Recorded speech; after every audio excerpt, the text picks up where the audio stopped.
지금부터 23년 전인가요? 신군부가 정권을 잡으면서 국가 경제가 마이너스 성장으로 돌아서면서 불경기가 심각한 때가 있었습니다. 그때 제가 이 본문을 가지고 설교를 한번 한 일이 있습니다. 밤중의 노래, 이런 제목으로 설교를 하면서 우리가 어두운 밤을 믿음으로 어떻게 헤치고 나가야 할 것인가를 말씀을 드렸습니다. 그런데 여러분도 잘 아시다시피 지금은 그때보다도 훨씬 더 어두운 것 같아요. 정치는 나라를 어디로 끌고 가는지를 잘 모르겠고요. 경제는 한 치 앞도 내다보기가 어렵고, 그 나라의 생명이라고 할 수 있는 도덕성은 바닥을 치는 것이 아닌가 할 정도로 불안을 가중시키고 있습니다. 그래도 때묻지 않는 마음을 가졌다고 생각하는 고등학생들이 집단적으로 수능 부정행위를 저지르고, 그 고등학생들의 여학생을 끌어다가 성폭행을 하면서도 부끄러운 줄을 모르고 자기 할 소리 다 하는 이런 세상을 보면 숨이 콱콱 막히는 심정이라는 것 여러분도 다 경험하실 것입니다. 영적으로는 어떻느냐? 영적으로는 정말 깊은 밤인 것 같아요. 사탄이 그저 제 철을 만난 것처럼 날뛰지 않나 하는 생각을 합니다. 그 좋은 예로 다빈치 코드라고 하는 책이 요즘 베스트셀러가 되어 있습니다. 예수님이 막달라 마리아하고 결혼을 해가지고 어떻게 했다는 이야기를 추리해가지고 쓴 말 같지도 않는 소리를 늘어놓은 소설인데, 우리나라만 해도 지난 4개월 만에 100만 부가 넘어갈 정도로 팔렸어요. 이것이 무엇을 의미하느냐?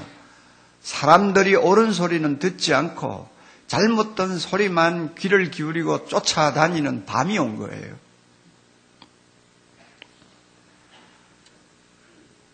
나라가 이런 밤을 맞으니까 개인도 밤을 피하지 못하는 분들이 많죠. 우리 중에는 직장을 구하지 못하는 젊은이들, 시리에 빠져있는 젊은이들이 너무 많고, 갑자기 실직을 당한다든지 실직의 두려움 앞에서 잠을 설치는 분들이 많이 있습니다. 몸이 갑자기 좋아지지 아니한 분들도 계시고, 자녀들이 빗나가서 부모들이 고통하는 가정도 있고, 부부간의 갈등 때문에 이혼 직전까지 내몰리는 밤을 만난 가정들이 많이 있습니다. 밤을 우리는 좋아하지 않습니다. 누가 우리 중에 밤을 좋아하는 사람이 있나요? 우리는 다 밤을 싫어하고 피하고 싶어하고, 또한 가급적이면 밤이 없는 인생을 살고 싶어합니다. 이런 본성 때문에 우리는 밤에 대해서 자기도 모르게 부정적인 시각을 많이 갖고 있습니다. 욥이라는 사람이 그랬지 않습니까? 오늘 우리가 욥을 읽었죠? 동방의 최고의 부자.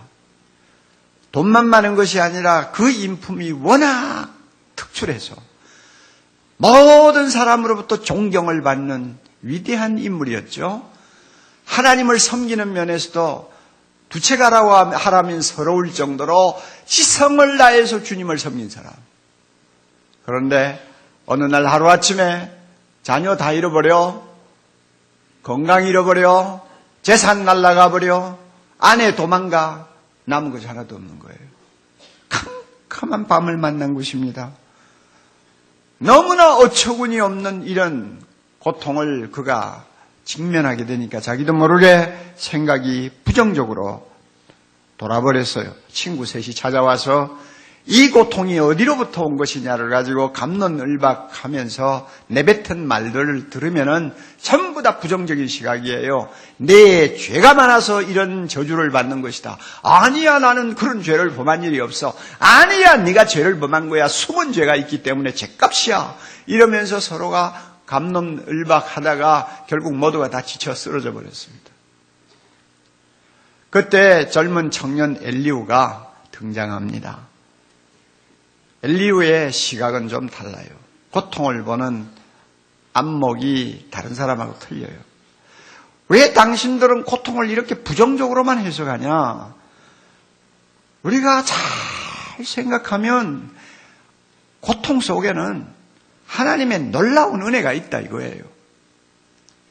그 은혜만 우리가 바로 받을 수만 있다면, 그 은혜의 하나님을 찾아서 만날 수만 있다면 고통은 우리에게 엄청난 축복을 안겨준다 하는 이야기를 지금 엘리후가 하기 시작하는 것입니다. 그 내용 중에 하나가 오늘 우리가 읽은 본문이에요. 여러분 본문을 잠깐 다시 좀 보실까요? 9절인데 사람은 학대가 많음으로 부르짖으며 세력 있는 자의 팔에 눌림으로 도움을 부르짖으나, 여러분 세계 역사에서 가장 지독한 고통이 뭡니까? 가장 무서운 밤이 뭡니까? 독재자를 만난다든지 학정을 눈 하나 깜짝하지 않고 휘두르는 폭군을 만났을 때 그 아래서 고통하는 백성의 삶이 아니겠어요? 옛날이나 지금이나 마찬가지죠. 이런 고통을 당하면 누구에게나 어두운 밤이 찾아옵니다. 그럴 때 엘리후가 보면 사람들이 정상적으로 그 밤을 돌파할 수 있는 자세를 취하지 않는다는 것입니다. 그래서 10절 이런 말을 하죠. 나를 지으신 하나님 곧 하나님 사람으로 밤중에 노래하게 하시며, 사람으로 밤중에 노래하게 하시며 우리를 교육하시기를 땅의 짐승에게 하심보다 더하게 하시며 우리에게 지혜 주시기를 공중의 새에게 주심보다 더하게 하시는 이가 어디 계신가? 말하는 자가 한 사람도 없구나. 쉽게 요약하면 이것입니다. 밤이 오면 하나님이 특별히 주시는 은혜가 있는데 그것은 밤중에 노래하게 하신다는 겁니다. 하나님은 우리로 하여금 밤중에 노래하도록 입을 열어주신다는 것입니다. 그뿐 아니라 대낮에 가르쳐 주시지 않던 값진 지혜를 밤에 가르쳐 주시는 하나님이라는 것입니다. 그러므로 밤을 만났습니까? 이 하나님을 열심히 찾아가면 밤중에 노래하는 사람으로 바뀌고 밤중에 놀라운 지혜를 터득하는 지혜자가 될 수 있는데, 그럼에도 불구하고 이 하나님은 찾아가지 아니하고 내 탓 하면서 절망하고 좌절하고 흔들리기만 한다. 이것이 불행을 더 불행하게 만드는 요인이 아니냐 하는 이야기를 지금 엘리후가 하고 있는 것입니다. 여러분 얼마나 소중한 진리입니까? 우리가 엘리후가 알던 이 하나님을 바로만 알고 의지하면 밤을 우리는 정면으로 돌파할 수가 있습니다. 그리고 밤을 보는 시각도 달라져요. 패러다임이 바뀝니다. 내 죄가 많아서 이렇지, 내 팔자가 이렇지, 어쩔 수 없지, 이런 부정적인 패러다임이 아니고, 나에게 밤이 온 것 같다. 이왕 밤을 만났으니 대낮 같은 인생을 살면서 부르지 못한 노래나 한번 불러보자. 왜? 하나님이 나에게 그런 노래 가르쳐 주신다고 약속하셨어. 이왕 밤을 만났으니 형통하게 세상을 살 때 내가 깨닫지 못했던 지혜를 한번 터득해보자. 하나님이 밤에 가르쳐 주시는 특별한 지혜가 있다고 하니 내가 그거 배워서 하나님이 기뻐하시는 지혜자가 되어보자구나. 이런 생각을 가지고 밤을 보면 달라 보여요. 밤이 달라 보여요. 여러분, 우리가 잘 아는 바와 같이 정신없이 놀던 아이가 밤이 되면 부모를 찾습니다. 인생의 밤도 사람을 겸허하게 만듭니다. 사람으로 하여금 숭고하게 만듭니다. 그래서 본연의 자기에게로 돌아오게 만듭니다. 그때 나를 창조하신 하나님을 찾는 거예요. 밤은 우리로 하여금 하나님을 찾게 만듭니다. 그래서 밤은 나쁜 것이 아닙니다. 밤은 우리로 하여금 정말 하나님이 원하는 사람답게 우리를 원래의 자리로 돌려줍니다. 그래서 파스칼이라고 하는 유명한 철학자가 이런 말을 했습니다.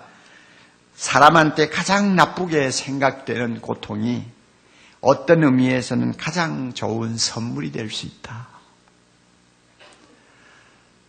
사람에게 가장 나쁘게 생각되던 고통이 어떤 의미에서는 가장 좋은 선물이 될 수가 있다.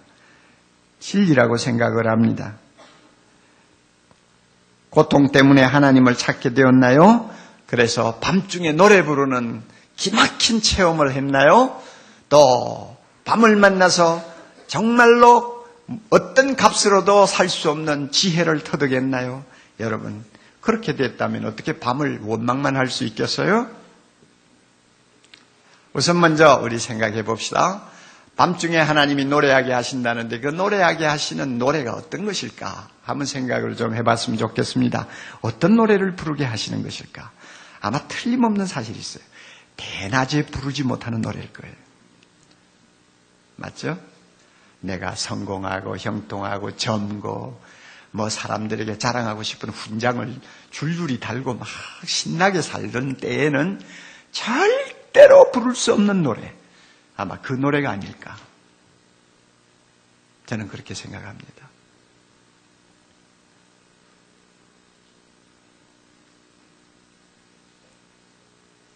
밤중에 부르게 하는 노래. 아마 그것은 하나님을 향한 진지한 어떤 사랑의 고백일지도 몰라요. 평소에도 하나님 사랑한다는 말 자주 했죠. 예배 드릴 때마다 우리는 하나님 사랑합니다 하고 찬송하지요. 그러나 내 팔자 상팔자 기댈 것이 너무 많고 걱정거리 없고 자신만만할 때는 다 입에 발린 소리예요.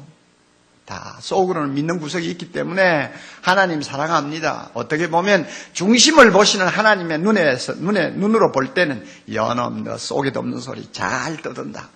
아마 이런 소리를 하나님이 하실지도 몰라요. 그렇잖아요. 부잣집에 자녀로 태어나서 하고 싶은 것 다 할 수 있고 먹고 싶은 것 다 먹고 즐기고 싶은 것 다 즐기는 애가 엄마 사랑해요. 그 말을 듣는 어머니 심정이 어떨까요? 그래, 사랑하는 줄 내가 안다. 그러나 정말로 진심으로 하는 사랑일까? 이런 생각하지 않아요. 그러나 어떻게 집안이 좀 기울어가지고 대학 다니는 애들이 한 푼이라도 벌어보겠다고 패스트푸드에 가가지고 밤새도록 일하고 그 다음에 백화점에 가서 점원으로 일하고 하면서 열심히 살아보려고 하는 상황이 돼버렸어요. 밤이 온 거죠. 그래서 서로 식구들끼리 얼굴 보기도 힘들어졌어요. 몸도 피곤해요. 그런데 어느 날 저녁에 딸들이 와가지고 엄마를 붙들고 엄마 정말 사랑해요. 엄마 우리가 있으니까 염려하지 말아요. 우리 열심히 해서 어머니 편하게 드릴 거예요. 엄마 사랑해요. 자, 그럴 때 사랑해요 하는 말을 엄마가 들을 때는 어떤 감정으로 들을까요? 아마 눈에 눈물이 솟을 거예요. 왜? 정말 진심에서 나오는 사랑의 고백이라는 걸 알기 때문입니다. 밤에 부르는 노래는 다른 데가 있어요. 하나님, 나는 하나님만 나의 소망입니다. 하나님만 믿겠어요. 다른 것 다 없어져도 좋으니 하나님만 계시면 나는 돼요 하는 고백, 평소에도 많이 하지만 밤에 그 노래를 할 때는 의미가 다르게 전달되는 것입니다. 거기에 진실이 담기고 어떤 면은 생명이 거기에 담겨 있어요. 하나님은 우리에게 이런 노래를 듣고 싶어 하는 것 같아요.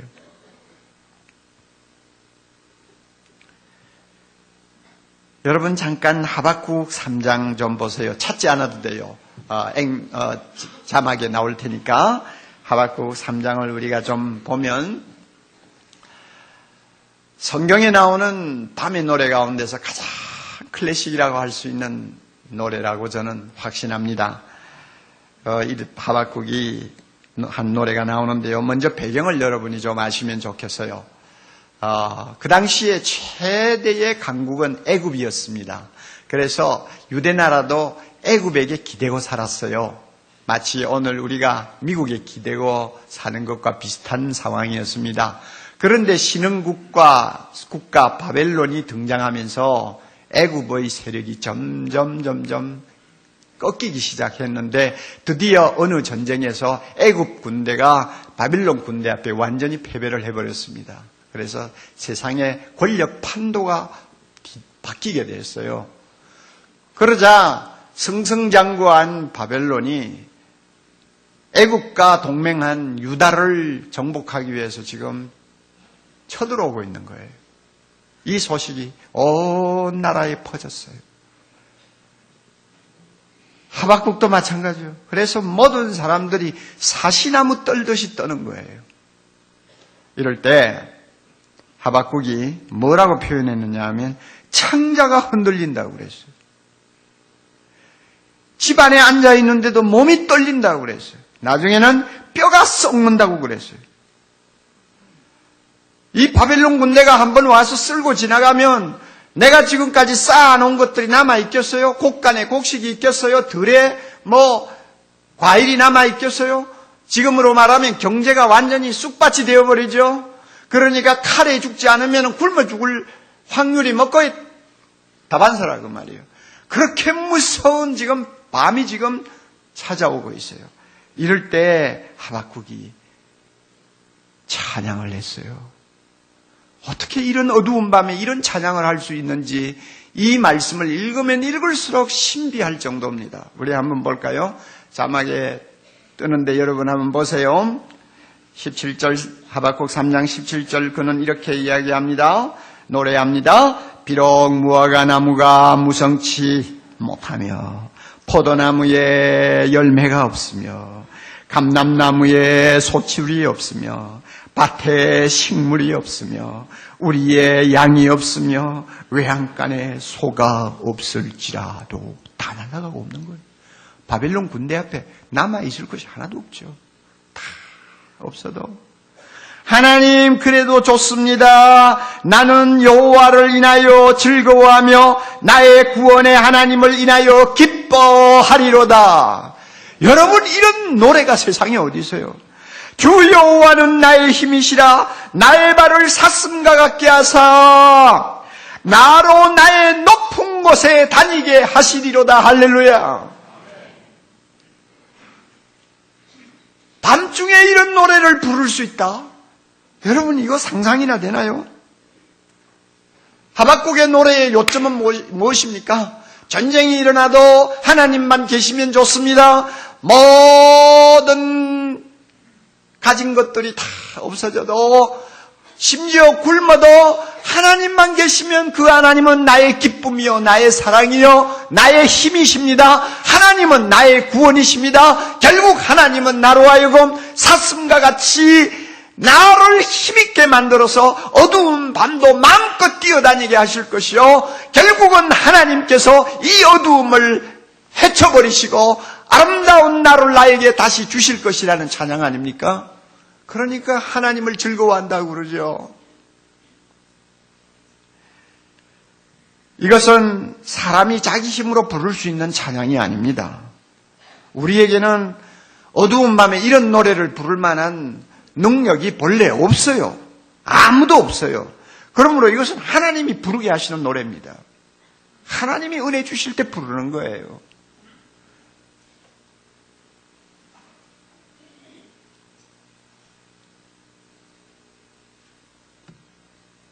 하나님이 부르게 해요. 남편이 실직했어요. 부인이 팔 걷어붙이고 뛰어나갔습니다. 특별한 기술도 없으니까 식당에 가서 설거지하는 일을 합니다. 받는 것도 박봉이요. 그럼에도 불구하고 설거지를 하는 부인의 마음속에 찬양이 터져요. 하나님, 이래도 참 고마워요. 건강해서 일하게 해주시니 고맙고요. 하나님이 내 아버지 되시니 감사하고요. 이럴 때 남편의 믿음을 하나님께서 참 정금같이 새롭게 해주실 줄 믿고 감사하고요.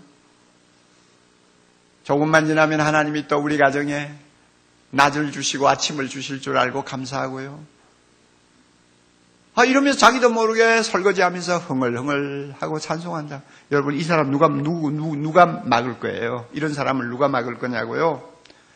이런 찬송을 부르는 사람을 밤이 불행하게 만들 수 있습니까? 이런 사람을 누가 감당할 수 있습니까? 아무도 감당할 수가 없는 거예요. 이거는 하나님이 주시는 노래예요.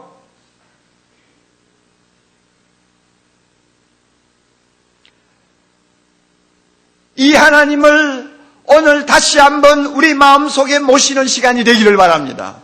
우리 하나님 자비로우신 분입니다. 우리를 사랑하시는 분입니다. 우리를 생명처럼 아끼는 분입니다. 하나님도 우리에게 밤을 함부로 주시기를 원하지 않습니다. 그러나 어쩌다가 필요해서 우리에게 밤을 주실 때는 하나님 나름대로 큰 계획을 갖고 계세요. 밤 너가 싫어하지? 그러나 내가 밤에만 부를 수 있는 새 노래를 부르게 해주마. 이렇게 능력 있는 하나님이 우리 아버지 되심을 믿으시기 바랍니다.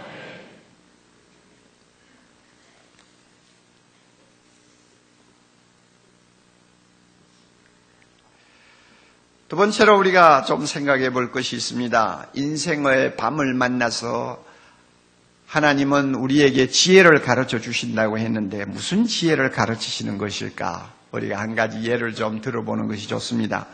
여러분 그렇잖아요. 사람은 어리석은 데가 참 많습니다. 똑똑한 것 같은데도 참 어리석습니다. 뭘 보고 아느냐 하면 내가 손에 쥐고 있을 때, 내가 누리고 있을 때는 그걸 귀한 줄 몰라요. 잊어버리고 나서야, 내 손에서 떠나고 난 다음에야 비로소 하고 깨닫는 것이 인간이에요. 그만큼 어리석은 데가 많아요. 예를 들어서 병이 들고 나서야 건강이 얼마나 소중한가를 깨닫잖아요. 이게 인간이죠. 부부가 오손도손 살다가 둘 중에 하나가 먼저 세상 떠나면 비로소 부부 생활이 얼마나 자기에게 행복이었는가를 비로소 깨닫고, 세상 떠난 남편 두고 아내 두고 잘해주지 못한 것이 안타까워서 눈물을 그냥 쏟고 또 쏟는 일이 얼마나 많아요. 사람은요, 가지고 있을 때는 몰라요. 늙어야 인생의 젊음이 얼마나 값진 것인가, 내가 그때 좀 더 열심히 잘했어야 할 텐데 하고 후회하는 것이 사람이죠. 그래서 사람에게는 가끔 밤이 필요해요. 가진 것을 잃어버리기도 하고, 올라갔다가 떨어지기도 하고, 건강했다가 몸을 다치기도 하고, 가끔 밤이 필요해요. 하나님은 건강하고 형통하면서 어리석게 사는 것보다도 차라리 고통을 당하면서도 지혜롭게 사는 사람 되기를 원하시거든요. 믿습니까, 여러분? 그래서 가끔 밤을 주세요. 여러분, 솔로몬 한번 생각해 보세요. 세상에 팔자가 좋아도 그 사람만큼 팔자 좋은 사람 없지 않아요? 예? 얼마나 돈이 많아요. 평생 전쟁 하나 한번 해보지 않고 살았잖아요. 아버지 덕분에 그냥 모든 것을 그냥 누리기만 하면 되는 세상을 살았잖아요. 자기가 원하는 것, 자기가 좋아하는 것, 눈에 드는 것 하나도 못 가져본 것이 없어요. 여자도 보면 마음에 들면 막 다 데리고 왔어요. 다 데리고 왔어요. 그러니까 1000명이나 됐죠. 다 데려다 놨으니까 1000명이나 됐죠. 내가 한 1000명이라도 그 정도서 끝났으니 다행이지, 잘못했으면 10,000명이 될지도 모르죠. 그 사람을 누가 말려요? 그러니까 눈에 보아 마음에 드는 여자는 다 끌어다 놓은 거예요. 얼마나 팔자 좋은 사람이요. 사실은 팔자가 안 좋아요. 찢겨 죽지 않은 것이 다행이지, 거의 1000명 가운데 어떻게 살아남았겠어. 그러니까 빨리 죽었지. 그러니까 어쨌든 밤을 모르고 세상을 산 사람이에요. 그랬더니 여러분 보세요. 별 수가 없어요. 하나님께서 솔로몬을 놓고 너는 전무후무한 지혜자가 될 것이다. 내가 너에게 지혜를 주겠다. 그래서 진짜 그는 지혜자가 됐어요. 그러나 밤을 모르고 한 생을 살다 보니 최고의 지혜자가, 최고의 어리석은 자가 되어버렸어요. 인생이라는 것은 시작보다도 끝이 좋아야 돼요. 끝이 좋아야 되는 솔로몬은 시작은 좋았는데 끝이 가장 어리석은 자의 인생의 끝마무리를 하고 말았어요. 점점 마음이 하나님을 떠났어요. 하나님이 미워하는 우상숭배에 몸을 던졌어요. 그러다가 보니까 백성으로부터도 존경을 받지 못하는 어리석은 자가 되어버리고, 나중에는 이 여자 말 듣고 이리 가고 저 여자 말 듣고 저리 가고 우왕좌왕하다가 결국은 생을 바보처럼 마치고, 그 사람이 떠나자마자 나라가 두 조각이 나버리고 그럴 수밖에 없는 것이 그렇게 어리석은 생을 마치는 사람이 자식 교육 제대로 했겠어요? 밤을 평생 모르고 살았는데 자녀 교육 제대로 했겠느냐고요. 그러니까 바보 같은 왕이 나와가지고 나라를 둘러 쪼개고 말았죠. 솔로몬 보면 우리가 많은 것을 생각하게 됩니다. 그러면 하나님이 우리에게 인생의 밤을 주시는 이유는 우리에게 지혜를 가르치시기 위함이라고 했습니다. 어떤 지혜일까요? 저는 다윗의 예를 하나 들겠습니다. 시편 39편, 여러분 4절부터 말씀을 한번 같이 읽어보도록 하겠습니다. 자막에 나오는 대로 읽으셔도 좋고요. 네. 지금 시편 39편의 내용은 다윗이 지금 심각한 병에 걸려가지고 자리에 누워있는 시간에 쓴 글입니다. 생사를 확인할 길이 없을 만큼 지금 중환병을 앓고 있어요. 그래서 39편 제일 마지막에 보면 내가 떠나서 죽기 전에 나의 건강을 회복시켜 달라고 지금 하소연하고 있는 모습을 봅니다. 병상에 누웠어요. 다윗처럼 천하에 두려운 것이 없는 왕이었죠.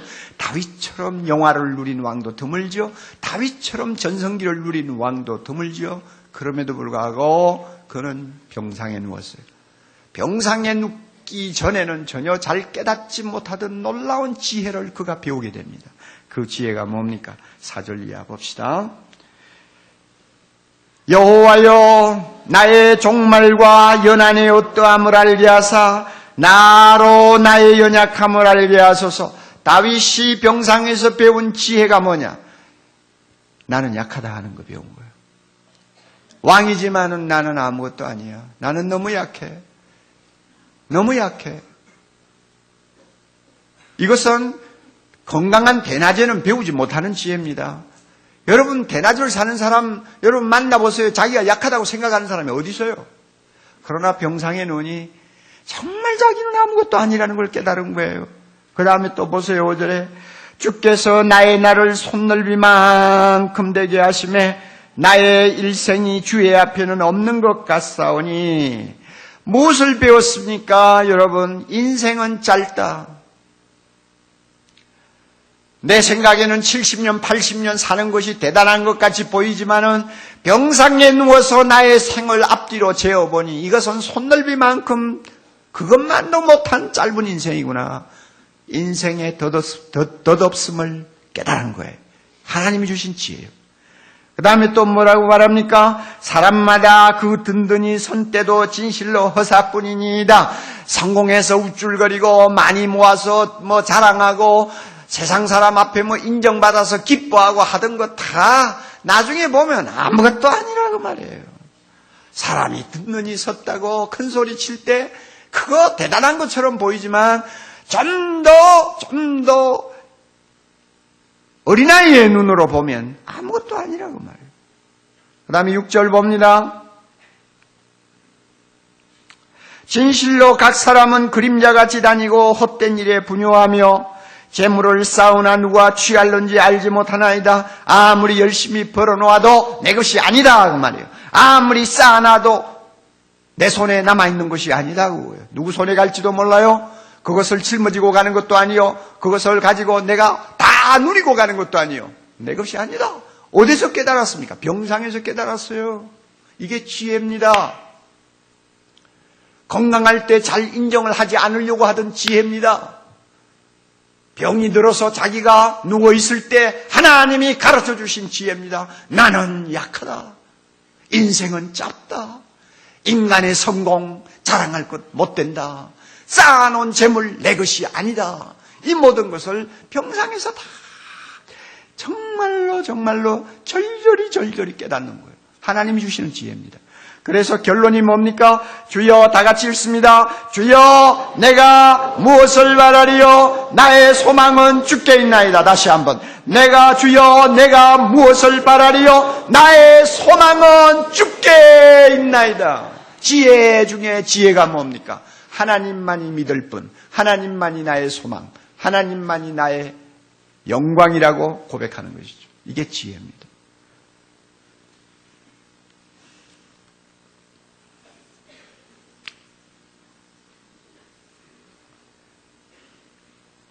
우리 국제제자훈련원에서 출판한 책 가운데 낸시 거슬이라고 하는 분이 쓴 비밀이라는 책이 있어요.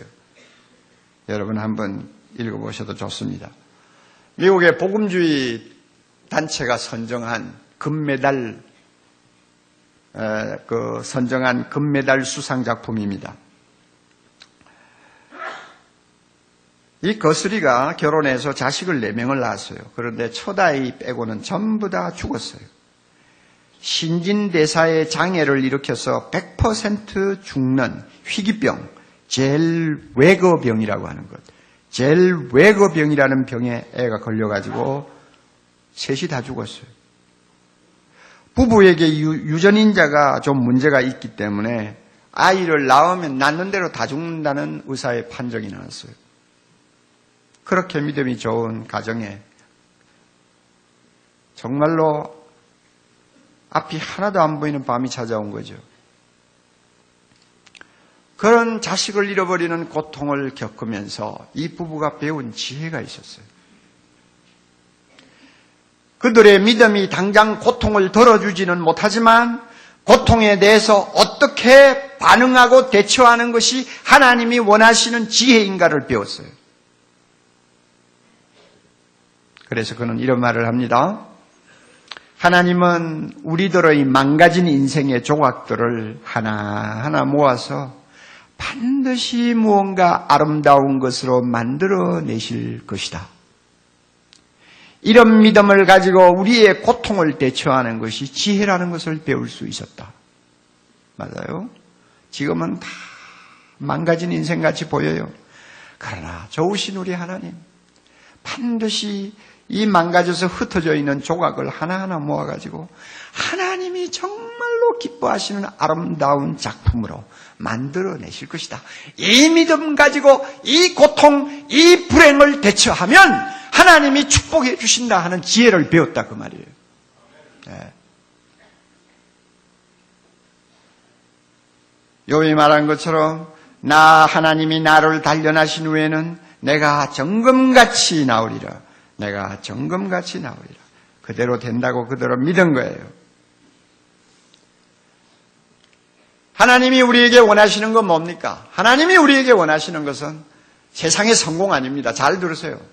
하나님이 우리에게 원하시는 건 뭐예요? 많이 쌓아놓는 거 아니에요.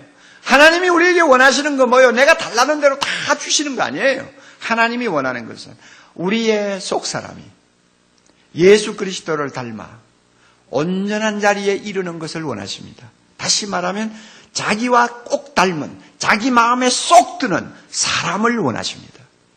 하나님이 원하시는 거예요. 그런데 이런 사람을 형통한 대낮에는 절대 다 만들지 못해요. 하나님은 아무리 지혜가 많고 전능하신 분이라도요, 형통한 대낮에 자기가 원하는 사람을 만들어낸 역사가 없습니다. 성경을 보세요. 하나님이 사용하시고 하나님이 기뻐하시고 영광 받으시는 분들은 다 밤을 통해서 빚어낸 작품들이라는 거 우리가 알잖아요. 하나님이 그래서 우리에게 우리가 원치 않는 밤을 가끔 주십니다. 그래서 지혜를 가르치고 우리를 교육해서 자기의 마음에 쏙 드는 멋진 하나님의 자녀 만들고 싶은 거예요. 이게 하나님이 우리 아버지니까 그런 욕심 없겠어요? 우리가 자식을 낳아 키워도 자식이 그냥 뭐든지 잘 되고 뭐든지 막 그냥 교화가 날마다 벌벌 뛰는 그런 자녀 원합니까? 정말 뭔가 갖추어진 무게를 가진 인격자를 원하지 않습니까? 하나님도 마찬가지예요. 그러므로 이런 하나님의 마음을 알면 밤을 두려워할 필요가 없어요. 밤이 왔어요? 하나님이 날 좀 더 마음에 들도록 만들고 싶은 모양이시군. 지혜를 가르쳐 주시겠지. 어디 한번 배워보자. 그래서 하나님의 마음에 드는 사람 좀 되어보자. 이런 마음을 가지고 어두움을 대하면 밤이 두렵지 않아요. 밤이 부정스럽게 보이지 않아요. 오히려 기대를 하게 됩니다. 우리 모두에게 이런 하나님의 은혜를 주시기를 바랍니다. 제가 은퇴를 한 사람이니까 개인적인 이야기를 좀 해도 신뢰가 안 되겠죠?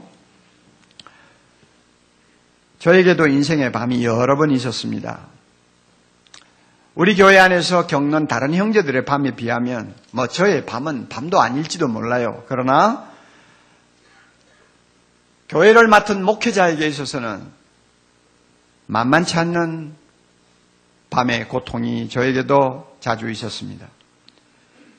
그래서 그 밤을 통해서 하나님이 저에게 가르쳐 주신 노래가 있어요. 그리고 그 밤을 통해서 하나님이 저에게 가르쳐 주신 지혜가 있어요. 개척교회를 시작하고 한 3년이 지난 다음에 몸에 이상한 증세가 생겼습니다. 병원을 갔어요. 의사 하는 말이 뭔지 알아요? 목사님, 무리하지 마세요. 무리만 안 하면 됩니다. 특별한 약도 없어요. 무리 안 하면 됩니다. 목사가 어떻게 무리 안 합니까, 여러분? 무리 안 하고 어떻게 목사 일을 합니까?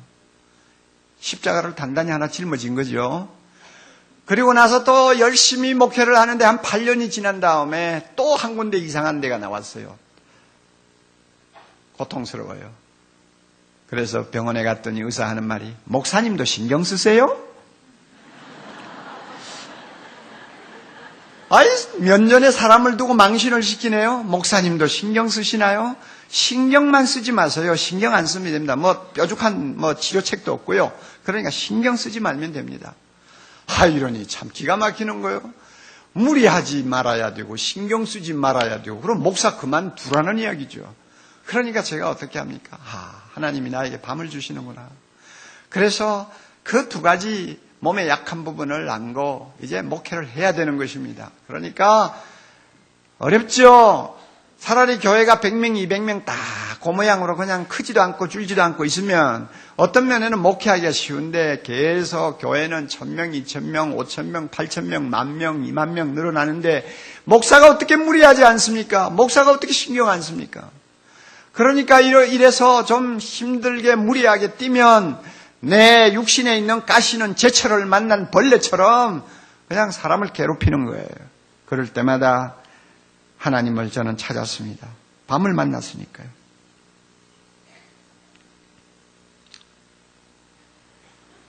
하나님 찾아서 불평도 하고 하소연도 하고 투정도 하고 또 좀 살려달라고 부르짖기도 하고 그랬지만은 하나님은 귀가 먹었는지 가만히 계세요.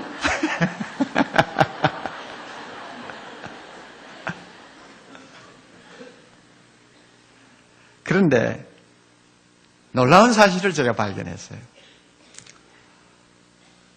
나는 밤을 만나서 자주자주 힘들어하는데 그런 밤을 통해서 하나님이 저에게 노래를 부르게 하셨어요. 무슨 노래인지 아세요? 하나님, 참 힘드네요. 그러나 하나님, 나같이 죄인 중에 개수를 하나님이 불러서 하나님의 백성 삼아주시고 영생을 선물로 주셨다는 거, 이거 생각하면 너무 기뻐요. 어찌 내 같은 것이 하나님의 눈에 들었어요? 무엇이 좋아서 하나님이 특별히 그렇게 나를 주목하시고 구원의 은혜를 주신 거예요? 하나님 너무 감사해요. 한마디로 말하면 구원의 황홀함을 노래하는 노래를 나에게 주셨어요. 나를 사랑하사 나를 위하여 피 흘려주신 예수 그리스도, 그분 때문에 내가 무조건 죄 없는 하나님의 자녀가 되었다는 거 생각하면 이건 희한한 거예요.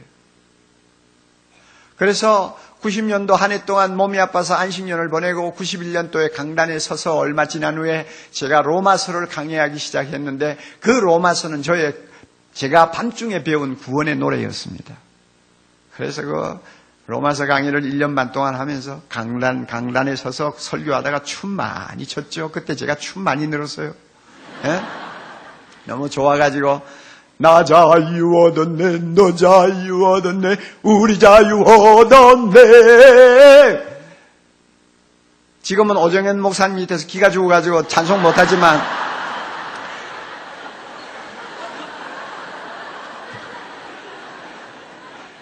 그때는 찬송의 오리지널이 없었기 때문에 내가 부르면 성도들도 너무 감격해가지고 나 구원 얻었네, 너 구원 얻었네, 우리 모두 구원 얻었네 하면은 막 벅적벅적 하면서 얼마나 기뻐했는지 몰라요. 하나님이 나에게 이 구원의 노래를 주셨어요. 물론 평소에도 내가 받은 구원을 하나님 앞에 찬송하고 기뻐했지만은 인생의 밤을 만나서 내가 부르는 그 구원의 찬송은 깊이가 다른 것이었어요. 감정이 틀렸어요. 순수함이 달랐어요. 하나님이 특별히 나에게 부르는 노래, 부르게 하시는 노래였어요. 그래서 저는 지나간 날의 어두운 밤을 돌아보면서 내가 만약 인생의 밤을 잘 모르고 화려하게 목회하는 대형교회 목사로서 끝났다면 내 가슴 속에 이런 황홀한 구원의 노래가 있을까? 저는 생각을 하는 것입니다. 그리고 이제 나이가 60이 점점 가까워 오면서 하나님이 나에게 지혜를 가르치기 시작했어요. 어떻게 하는 것이 사랑의 교회를 위해서 내가 마지막으로 최선의 선물을 안겨줄 수 있는 것이 될까? 어떻게 하는 것이 내 사역의 마지막에 사랑의 교회로 하여금 행복하게 만들 수 있을까? 어떻게 하는 것이 사랑의 교회가 계속 점고 계속 하나님의 뜻을 이 땅에 펼치는 건강한 교회가 될 수 있을까? 하는 문제를 가지고 저에게 고민하게 하시더니 하나님이 저에게 지혜를 가르쳐 주셨어요. 밤중에 가르쳐 주신 지혜입니다. 낮은 자리에 서서 마음을 비워라. 마음을 비워라. 내가 마음을 비우고 싶다고 비우나요? 안 되죠? 그런데 마음을 비우는 것이 지혜라고 가르쳐 주시면서 점점 내 마음을 하나님이 비우시는 거예요. 자꾸 비우게 만들어요. 그래서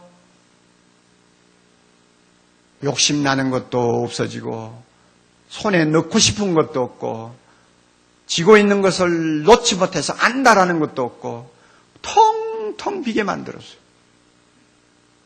이것이 하나님께서 밤중에 나에게 가르쳐 주신 지혜였습니다. 그래서 사랑의 교회 성도들에게 감동을 주고 성도들이 정말 행복하게 신앙생활을 할 수만 있다면 나는 무엇이든지 비울 수가 있다 하는 것을 저는 배우게 되었습니다. 이것은 사람이 자기 생각대로 되는 것이 아닙니다. 내가 인생의 밤을 몰랐다면 이렇게 자기를 비우는 지혜를 배우지 못했을 것입니다. 며칠 전에 국민일보 기자가 저를 찾아왔어요. 국민일보 16주년 기념 특별 대담을 위해서 찾아왔는데 처음 던지는 질문이 대뜸 이런 것입니다. 목사님, 은퇴하신 지가 한 1년 반 가까이 되시는데 그동안 참 많이 섭섭하셨지요? 이러더라고요. 내가 씩 웃으면서 내 속 정말 모르네. 내가 왜 섭섭해? 얼마나 자유함을 누리고 얼마나 마음에 부담이 없이 내가 지금 살고 있는데 섭섭한 것이 뭐가 있어? 하나님이 나로 하여금 마음을 비우게 하셔서 하나도 섭섭한 게 없어. 나는 굉장히 행복해. 그랬어요. 그랬는데 그 말은 신문에 쓰지도 않았더라고요.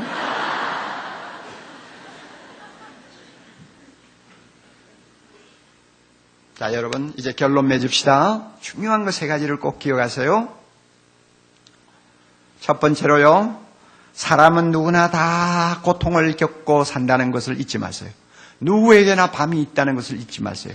이 밤은 나만이 당하는 것이다 하는 어리석은 생각을 하지 말라 그 말입니다. 어떤 분이 이런 말을 했습니다. 당신이 당하는 고통은 인류가 힘을 합쳐서 짊어져야 할 무거운 짐 가운데서 당신에게 할당된 지극히 작은 몫에 지나지 않는다 하는 말을 한 일이 있어요. 옳은 말 아니에요? 모든 인류가 지금 힘을 앞에서 짊어져야 될 짐이 있는데 그 가운데서 내가 당하는 것은 지극히 적은 한 몫에 지나지 않아요.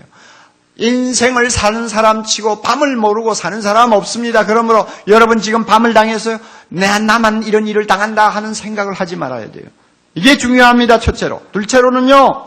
뭐냐 하면은 이왕 밤을 만났으면 이 밤을 긍정적으로 보고 긍정적으로 대처하자 이것입니다. 왜?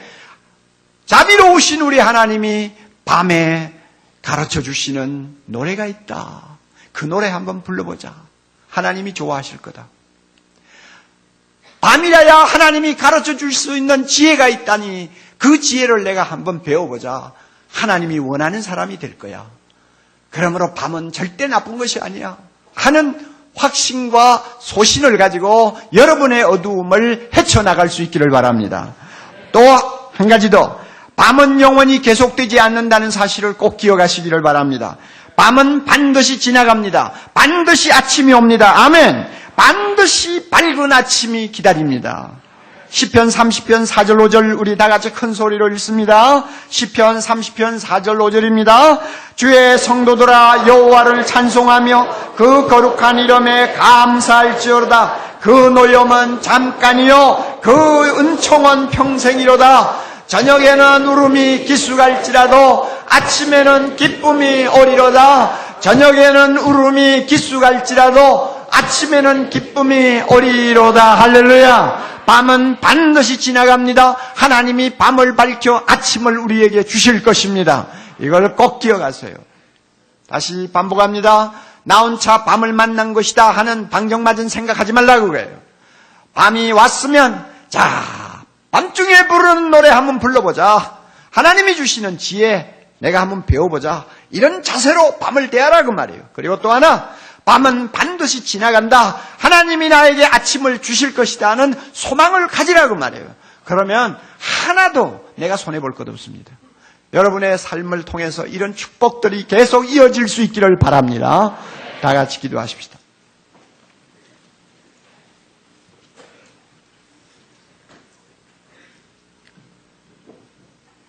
자비로우신 하나님 아버지,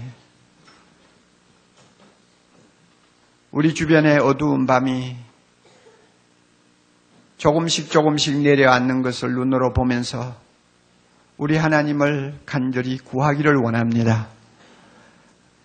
밤이 올 때 하나님을 찾는 자에게 하나님은 밤중에 노래하게 하는 신비스러운 은혜를 주신다고 약속하셨습니다.